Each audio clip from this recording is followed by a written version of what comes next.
Shri R Patel boys high school में आप सबનું हार्दिक स्वागत है। आज આપણે ધોરણ 12 गुजराती में 5મા કાવ્યની ચર્ચા કરીશું। કાવ્યનું નામ છે રામબાણ। કાવ્યના કવિનું નામ છે ધના ભગત। ધના ભગતનું પૂરું નામ ધના કેશવ કાકડિયા।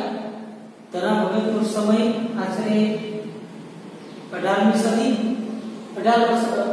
1775 માં ધના ભગતનું મૃત્યુ થયું એટલે 18મી સદીમાં થઈ ગયા। અને આ જે કાવ્ય છે એનો સાહિત્ય પ્રકાર છે પદ। કૌંસમાં લખશું આપણે વજન। પદ બીજા કયા નામમાં ઓળખાય છે કે વજન નામમાં ઓળખાય છે। હેતુલક્ષી પ્રકારના પ્રશ્નોમાં ધના ભગત જે છે એનું પૂરું નામ તો કે ધના કેશવ કાકડિયા। ધના ભગતનું વતન તો કે ધોળા જિલ્લો ભાવનગર। ત્યાં મુકામે એમની સમાધિ આવેલી છે। પૂર્વાશ્રમમાં તેનું નામ હતું ધના કેશવ કાકડિયા। તેઓ લેવો પટેલ જ્ઞાતિના હતા।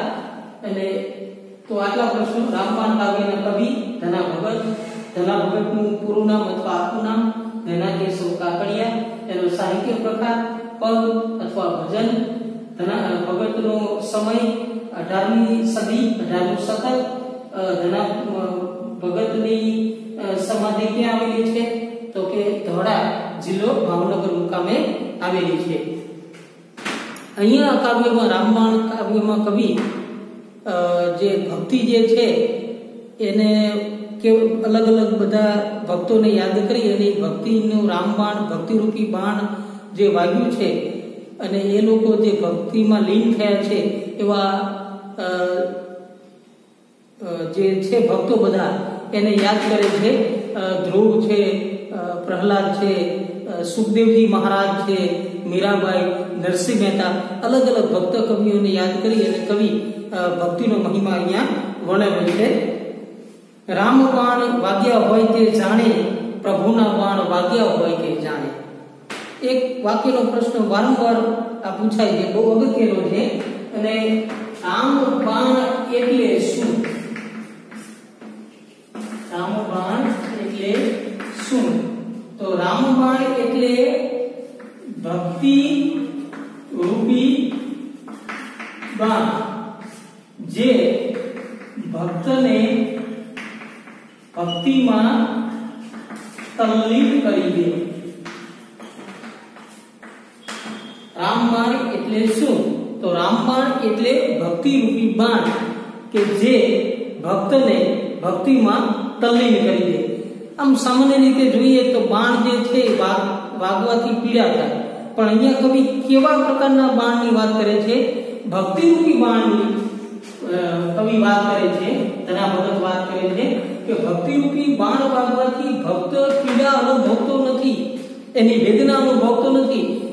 જેને ભક્તિરૂપી બાણ વાગ્યા છે, જે ભક્તને ભગવાનની ભક્તિમાં તલ્લીન બની ગયા છે, એકલીન બની ગયા છે, એના એકાકાર બની ગયા છે, એ ભક્તને એનો આત્મા જે છે નિરંતર આનંદ અનુભવે છે। એને ભક્તિ આ બાણની પીડા નથી થતી, પરંતુ એ તો સતત આનંદ અનુભવે છે કે એવું બાણ જે છે કે જે ભક્તને ભક્તિમાં તલ્લીન કરી દે। તો જેને આ બાણ વાગ્યા છે, જેને ભક્તિરૂપી બાણ વાગ્યા છે, એ ભક્ત જ ભક્તિનો આનંદ લઈ શકે, અન્ય કોઈ લઈ શકે નહીં। જેમ બરણીમાં ઘી ભરેલું હોય છે પણ બરણી ઘીનો સ્વાદ માણી શકતી નથી, કહી શકતી નથી। જેમ જે ભક્ત જે છે, જે ભક્તિમાં જે ગળાડૂબ થયેલો હોય એ ભક્ત જ સાચો ભક્તિનો આનંદ માણી શકે, અન્ય લોકો માણી શકતા નથી। જેમ સિંહણનું દૂધ હોય છે, માત્ર સોનાના પાત્રમાં જ એ ટકી શકે છે, એ જીવી શકે છે, અન્ય પાત્ર હોય તો તોડીને બહાર નીકળી જાય એમ। અને જેમ બરણીમાં ઘી હોવા છતાં બરણી ઘીનો સ્વાદ જાણી શકતી નથી, કહી શકતી નથી, એમ જે ભક્ત જે પ્રભુની ભક્તિમાં તલ્લીન થયો હોય એ જ ભક્ત જે છે ભક્તિનો આનંદ માણી શકે છે। એને જેને રામબાણ વાગ્યા હોય એ જ આ ભક્તિ કરી શકે છે। પ્રભુના બાણ વાગ્યા હોય તે જાણ। આપણે ઇતિહાસમાં જોઈએ છીએ કે જે કવિ કહે છે કે હરિનો માર્ગ તો છે સુરાનો નહીં કાયનો કામજી. આ ભક્તિનો માર્ગ રહ્યો કાંટાથી ભરેલો છે અને ભક્તિ કરનારને ખૂબ દુઃખ કષ્ટો પડ્યા છે, પણ તેમ છતાં તેઓ ભક્તિના માર્ગથી જરા પણ વિચલિત થયા નથી. તો ભક્તિરૂપી બાણ જેને વાગ્યા હોય એ જ તેનો આનંદ લઈ શકે, અને એવા જે રામબાણ વાગ્યા છે જેને પ્રભુના બાણ વાગ્યા હોય તે જ એને જાણી શકે, એ જ ભક્તિનો આનંદ લઈ શકે. ઓલ્યા મૂર્ખ મનમાં શું આણે? એક વાક્યનો આ પણ પ્રશ્ન છે કે મૂર્ખ મનમાં શું જાણતો નથી? તો મૂર્ખ જે છે એ ભક્તિનો આનંદ કેવો હોય છે, ભક્તિ કરવાનો પ્રભુની ભક્તિનો આનંદ કેવો હોય છે એ મૂર્ખ મનમાં જાણતો નથી. સાચા ભક્ત જેને ભક્તિરૂપી બાણ વાગ્યું છે એ લોકો જ ભક્તિને જાણી શકે છે અને આનંદ લઈ શકે છે. દુનિયાવી લોકો, સંસારી લોકો આ ભક્તિનો આનંદ રસ લઈ શકતા નથી. એના માટે કવિ આવા જે સાંસારિક લોકો છે એને કેવા કહે છે? મૂર્ખ છે. એ ભક્તિનો આનંદ લઈ શકતો નથી, એ મનમાં જાણી શકતો નથી. રામ બાણ વાગ્યા હોય તે જાણે, જેને ભક્તિરૂપી બાણ વાગ્યા હોય તે જ જાણે. આમ બાણ વાગવાથી પીડા થાય, પણ આ બાણ એવું છે, ભક્તિરૂપી બાણ એવું છે કે ભક્ત પીડા અનુભવતો નથી, એને દુઃખ થતું નથી, પરંતુ એ તો સતત આનંદ અનુભવે છે. હવે કવિ અલગ અલગ ભક્ત કવિઓની વાત કરે. ધ્રુવને લાગ્યા, પ્રહલાદને લાગ્યા. કોને કોને ભક્તિરૂપી બાણ વાગ્યા? પૌરાણિક પાત્રોમાંથી યાદ કરે છે કવિ, કહે છે ધ્રુવને લાગ્યા. ધ્રુવ અટલ નિશ્ચિત આપણે આકાશમાં જોઈએ છીએ, ઉત્તર દિશામાં ધ્રુવનો તારો છે. પ્રભુએ એની ભક્તિથી પ્રસન્ન થઈને આકાશમાં અવિચળ સ્થાન આપ્યું છે. તો રાજા ઉત્તાનપાદનો પુત્ર ધ્રુવ, જેને સુનીતિ અને સુરુચિ નામે બે રાણીઓ હતી, એમાં જે ધ્રુવ હતો એ નીતિનો પુત્ર હતો. રાજાને બે રાણી હતી, સુનીતિ અને સુરુચિ. એમાં સુરુચિ રહી એને વિશેષ પ્રિય હતી, અને ધ્રુવ જે છે એ સુનીતિનો પુત્ર હતો. એટલે એ ધ્રુવને રાજા રહ્યા એ પસંદ કરતા, પણ જે સુરુચિ હતી એને ધ્રુવ પસંદ નહોતો. એટલે બંનેને એક એક પુત્ર હતો. તો ધ્રુવ જે છે એ સુનીતિનો પુત્ર હતો. એટલે જ્યારે એ રાજા ઉત્તાનપાદના ખોળામાં બેસે છે ત્યારે એ સુરુચિને પસંદ નહોતું, એટલે એને મેણું મારે છે. એટલે જે ધ્રુવ છે એ પોતાની માતાને કહે છે કે બેટા એવી કંઈક ભક્તિ કર કે જેથી લોકો તને હંમેશા તને યાદ કરે. અને પછી ધ્રુવ એવું ભગવાનનું તપ કરે છે, એવી ભક્તિ કરે છે, અને ભગવાન એના ભક્તિથી પ્રસન્ન થઈ અને આકાશમાં અવિચળ સ્થાન આપે છે. તો આવા બાણ કોને કોને વાગ્યા? ધ્રુવને વાગ્યા, પ્રહલાદને વાગ્યા. પ્રહલાદ હિરણ્યકશ્યપનો પુત્ર. હિરણ્યકશ્યપ જે છે એને પ્રહલાદ જે છે એ હિરણ્યકશ્યપ પોતાને ઈશ્વર માનતો, અને રાજ્યમાં જે કોઈ છે એને ભગવાનનું નામ સ્મરણ નહીં કરવાનું, એના બદલે એનું નામ સ્મરણ કરવાનું. એના બદલે પોતાનો પુત્ર પ્રહલાદ એ ભગવાન વિષ્ણુનું સ્મરણ કરતો, એની ભક્તિ કરતો. એ પ્રહલાદ હિરણ્યકશ્યપને પસંદ નહોતું, એટલે એને મારી નાખવા માટે અનેક કાવતરા કર્યા. પર્વત ઉપરથી ગબડાવ્યો, એને જે છે અગ્નિમાં પોતાની બહેન હોલિકાને લઈને પ્રહલાદને બેસાડી અને મારી નાખવાનો પ્રયત્ન કર્યો. પણ દરેક પ્રસંગોએ ભગવાને એને પ્રહલાદની રક્ષા કરી.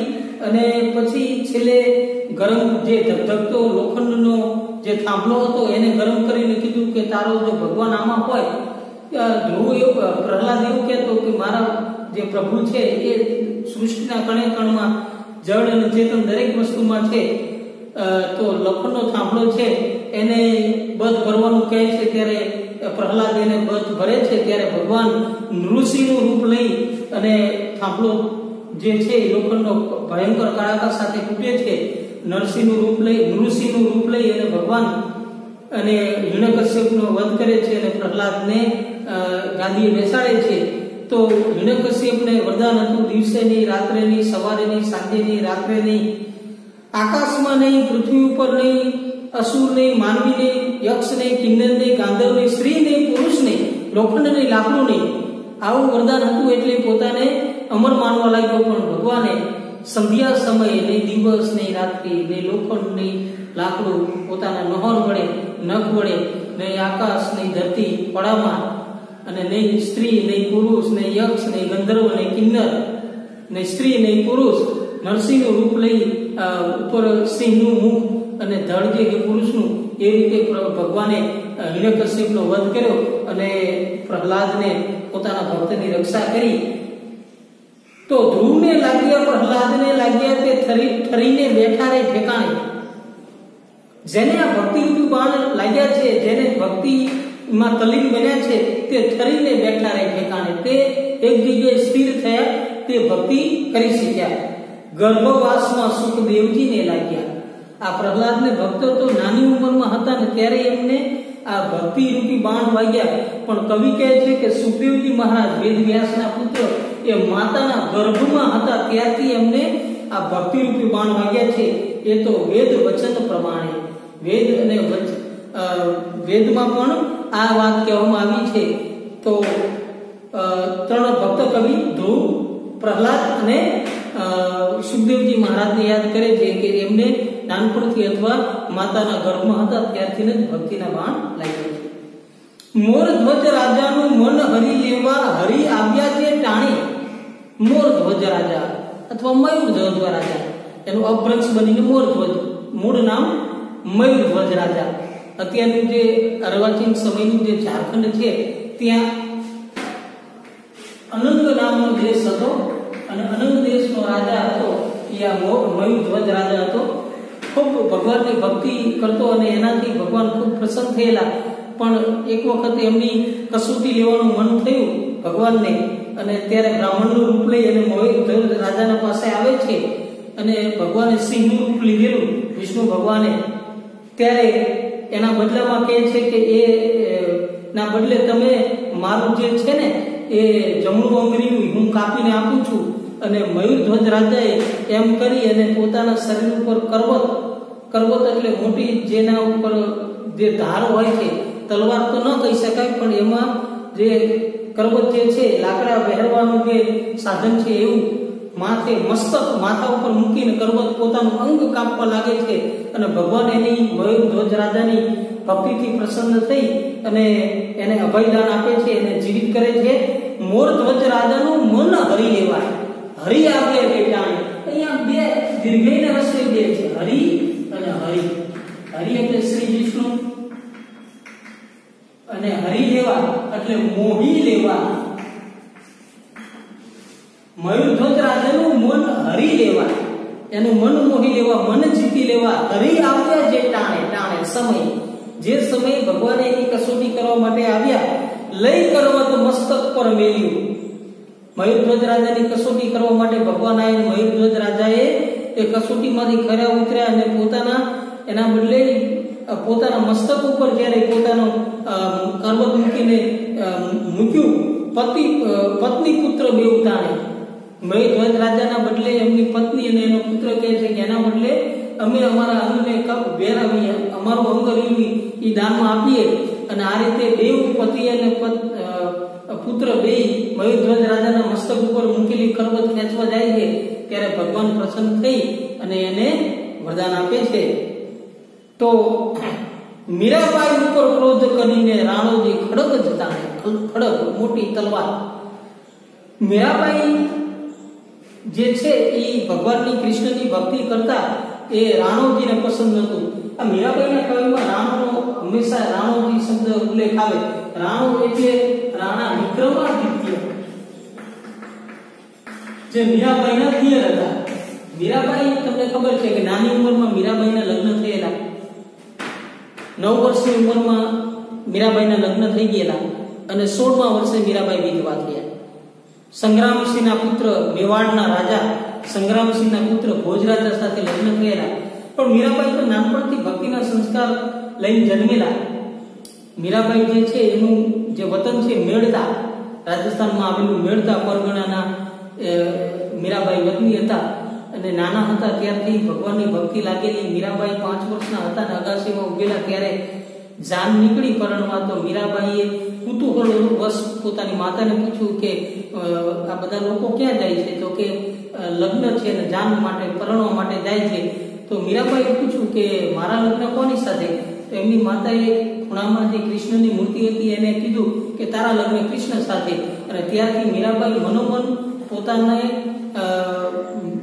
કૃષ્ણને પોતાનો પતિ માની ચૂકી હતી.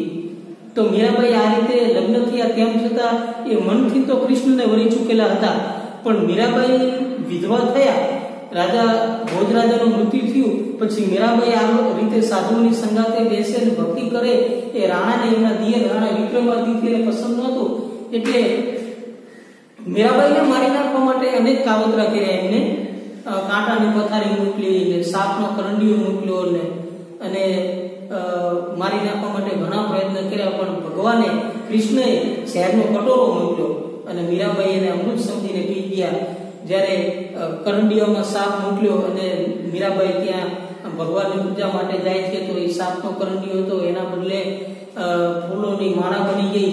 કાંટાની પથારી મોકલી તો સુલ સેજ રાણાને ભેકી દીજો મીરા સુલાઈ, સાંજ ભઈ મીરા સોવણ ગઈ, માનો ફૂલ બિછાઈ, મીરા કે પ્રભુ સદા સહાય, રાખે વિઘ્ન હટાય, ભજન ભાવ में मस्त डोलती गिरधर पे बली જાય. મીરાબાઈનું એક રાજસ્થાની માં જે ભજન છે એમાં લખ્યું કે મીરાબાઈના દરેક દુઃખ કષ્ટમાં ભગવાને મદદ કરી અને મીરાબાઈના દુઃખોને ટાળ્યા ભગવાને. તો મીરાબાઈ જે છે એ સાધુની સંગાતે બેસતા એ પસંદ નહોતું, એટલે મીરાબાઈને મારવા માટે રાણો જે છે એમનો દિયર છે એ ખડગ લઈને તલવાર લઈને દોડે છે. વિષના પેલા ગિરધરલાલે મોકલ્યા આરોગ્યા, એ તો અમૃતને ઠેકાણે.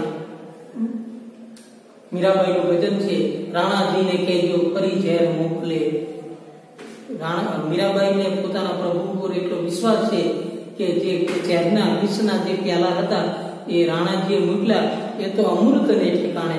મીરાબાઈને અમૃત સમજીને પી ગયા અને એ માનો અમૃત અમર બની ગયા. તો નરસિંહ મહેતાની હુંડી સ્વીકારી. નરસિંહ મહેતા હુંડી શબ્દ સમૂહ માટે એવું છે નાણાની આપલે માટેની ચીઠી, એને કહેવાય હુંડી. નરસિંહ મહેતા જે છે એના ભગવાને 52 કામ કર્યા. 5 પ્રસંગ તો એવા છે કે જ્યારે નરસિંહ મહેતાની મદદ કરવા માટે ભગવાન વૈકુંઠમાંથી એને આ જૂનાગઢની ધરતી ઉપર આવવું પડ્યું. હાર, હુંડી, શ્રાદ્ધ, મામેરું અને વિવાહ, આ 5 પ્રસંગોએ ભગવાન વિષ્ણુએ એને મદદ કરી. એમાં હુંડી જે પ્રસંગ જે છે, આ દરેક જે પ્રસંગો છે એને નરસિંહ મહેતાએ આખ્યાનાત્મક પ્રકારના પદોમાં લખ્યું છે. જૂનાગઢથી સાધુ સંતો જે છે એને પૈસાની જરૂર પડી એટલે પૂછે છે કે ગામમાં કોઈ ધનિકો હોય તો હુંડી લખી આપે, દ્વારિકા જવું છે. તો ગામના કેટલાક જે લોકો હતા જે નરસિંહ મહેતાની ઈર્ષા આવતી, એને નરસિંહ મહેતાનું નામ સૂચવું. નરસિંહ મહેતાને પોતાના સામળિયા ઉપર પૂરો વિશ્વાસ હતો. ભગવાનની મૂર્તિ આગળ કાગળ લઈ અને એને તો લખી આપ્યું કે આવનાર જે વ્યક્તિ છે એને હુંડી સ્વીકારી એને નાણાં આપશો. અને ભગવાને નરસિંહની લાજ રાખવા માટે જ્યારે સાધુ સંતો દ્વારિકા પહોંચ્યા અને પછી જ્યારે દર્શન કરી અને પછી નામ પૂછ્યું તો કે આવો કોઈ શેઠ કોઈ દ્વારિકામાં છે નહીં, પણ પછી ભગવાન જે છે એ પોતે સામળસા શેઠનો વેશ લઈ અને નરસિંહ મહેતાની હુંડી સ્વીકારી, એના નાણાં આપ્યા. નરસિંહ મહેતાએ હુંડી લખી કે મારી હુંડી સ્વીકારો મહારાજ રે સાંભળા ગિરધારી, મારો એક તમારો આધાર રે સાંભળા ગિરધારી. નરસિંહ મહેતાની હુંડી સ્વીકારી, ખેપ ભરી ખરે ટાણે સાચા સમયે અણીના સમયે ભગવાને નરસિંહ મહેતાની લાજ રાખી. નરસિંહ મહેતાને ભગવાન ઉપર પૂરો ભરોસો હતો. જ્યારે ગમે તેવો સામળસાનો વિવાહ હતો, કુંવરબાઈનું મામેરું હતું, પોતાના પિતાજીનું શ્રાદ્ધ હતું, પણ નરસિંહ મહેતાને પોતાના ભગવાન વિષ્ણુ ઉપર કૃષ્ણ ઉપર પૂરી શ્રદ્ધા હતી કે એ સામળીઓ જે છે એનો પ્રસંગ છે અને એ સાચવી લે છે. તો ભગવાને આ રીતે દરેક વખતે નરસિંહ મહેતાની લાજ રાખી, એના કામ કર્યા. નરસિંહ મહેતાની હુંડી સ્વીકારી, ખેપ ભરી ખરે ટાણે, આગળ સંત અનેક ઓધાર્યા. આવા તો અનેક સંતો આગળ થઈ ગયા, ઓધાર્યા. એનો ભગવાને ઉદ્ધાર કર્યો. જે ખરા હૃદયથી ભક્તિ કરે છે એની એવા ભક્તની પ્રભુની ચિંતા કરે છે, એના ખરા સમયે યોગ્ય સમયે અણીના સમયે ભગવાન આવી એની રક્ષા કરે છે, એની મદદ કરે છે. એવું ધન ભગત પુરાણે. ધના ભગતનો એવો દ્રઢ વિશ્વાસ છે કે સાચા હૃદયની પ્રેમ ભક્તિ કરશો તો પ્રભુ રિયા એ પોતાના આવા તો અનેક સંતો જે છે એ થઈ ગયા કે જેનો પ્રભુએ ઉદ્ધાર કર્યો. તો નરસિંહ મહેતા અલગ અલગ ભક્ત કવિઓ જે છે, ધ્રુવ છે, પ્રહલાદ છે, મયુરધ્વજ રાજા, મીરાબાઈ અને નરસિંહ મહેતા આ બધાને ભક્ત કવિઓને યાદ કરે છે અને કઈ રીતે ભગવાને એમની કસોટી કરીને કસોટીમાંથી કઈ રીતે ખરા ઉતર્યા. તો આવા ઘણા ભગતને એવો દ્રઢ વિશ્વાસ છે કે જે ખરા હૃદયથી તે ભગવાનની ભક્તિ કરે છે એનો ભગવાને ઉદ્ધાર કર્યો. બોર્ડના જે પ્રશ્નો પૂછવામાં એમાં ખૂબ શક્યતા વાળો છે. એમાં આખો જે મુખ્ય પ્રશ્ન જે છે એવો છે કે રામબાણ પદનો મર્મ તમારા શબ્દોમાં સમજાવો. તો અલગ અલગ તો તમારે સૌથી પહેલા રામબાણ એટલે કે ભક્તિરૂપી બાણ. આમ આ બાણ વાગવાથી ભક્ત પીડા નથી અનુભવતો, પરંતુ એ આનંદ અનુભવ છે કે કયા કયા ભક્ત કવિઓ જે છે એને રામબાણ ભક્તિરૂપી બાણ વાગ્યા, કઈ રીતે ભગવાને એને મદદ કરી અને કઈ રીતે પ્રભુએ એનો ઉદ્ધાર કર્યો. આ રીતે એ પ્રશ્ન જે છે ખૂબ અગત્યનો છે. તો આ રીતે આ કાવ્ય અહીંયા પૂરું થાય છે.